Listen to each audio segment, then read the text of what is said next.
Iran is ready for a long war with the U.S., and only economic pain will end it, senior official says. Tehran. A top Iranian official has warned that the government is prepared for a long war with the U.S.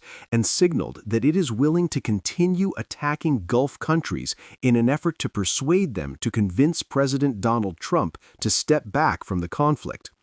The warning came in an exclusive CNN interview in Tehran with Kamal Kharazi, foreign policy advisor to the office of the Supreme Leader, who ruled out diplomacy for now and said the war would only end through economic pain, signaling a hardening of the government's stance on day 10 of the conflict. "I don't see any room for diplomacy anymore, because Donald Trump had been deceiving others and not keeping with his promises, and we experienced this in 2 times of negotiations, that while we were engaged in negotiation, they struck us," Kharazi told Karetti on Monday.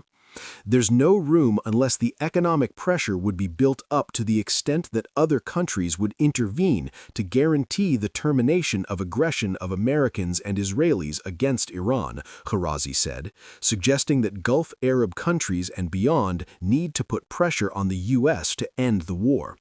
"This war has been producing a lot of pressure, economic pressure, on others in terms of inflation, in terms of lack of energy, and so if it will be continued, this pressure will be built up more, and therefore others have no choice but to intervene," he said. Since the U.S. and Israel launched the war, Iran has struck a slew of countries across the Middle East. Tehran claims it is targeting U.S. interests in Gulf nations, but residential buildings and airports have also repeatedly come under attack. The Iranian strikes have exploited the fragility of the global energy trade, including infrastructure and transit routes. Maritime traffic through the Strait of Hormuz has all but collapsed, with crude oil prices surging past $100 a barrel on Monday, rattling wallets and the stock market.